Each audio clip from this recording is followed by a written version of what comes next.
देखिए, आज एक बहुत महत्वपूर्ण प्रश्न हमारे वरिष्ठ माननीय सदस्य सतपाल सत्ती जी की ओर से विधानसभा में लगा था और वो कर्मचारियों के डीए से संबंधित था। और मैं इस बात को स्पष्ट कर दूं कि हिमाचल प्रदेश में कांग्रेस पार्टी की सरकार जब आई है तो कर्मचारियों का बहुत बड़ा योगदान उसमें रहा है।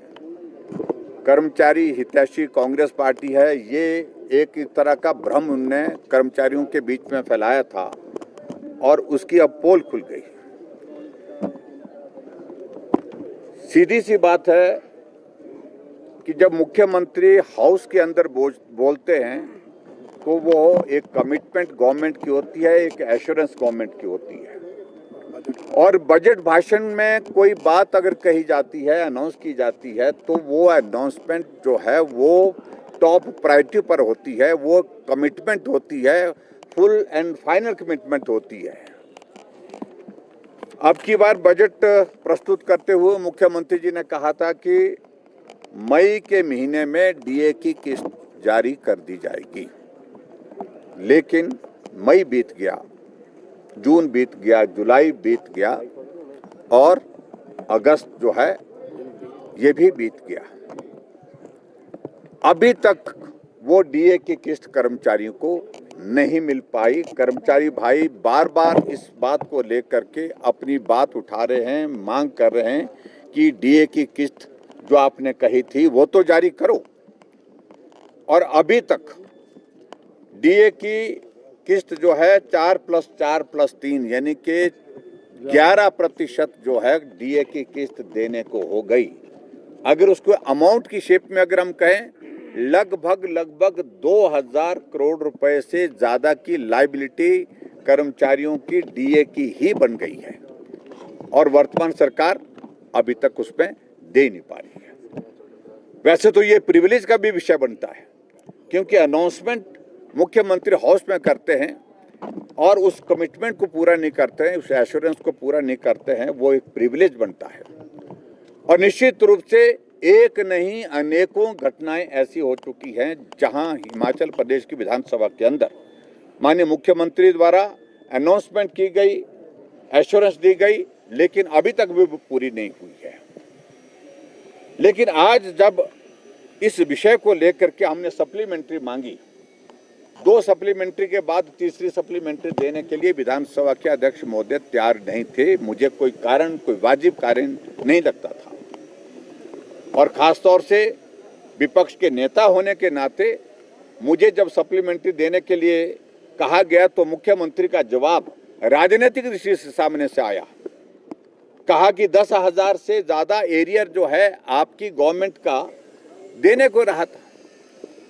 क्या उनको अच्छी तरह से इस बात की भी जानकारी है कि जब वीरभद्र सिंह जी हिमाचल प्रदेश में सरकार छोड़ के गए थे, कांग्रेस की सरकार के बाद जब भारतीय जनता पार्टी की सरकार हिमाचल प्रदेश में बनी थी, उस वक्त भी एरियर इससे कम नहीं था, इससे ज्यादा ही था।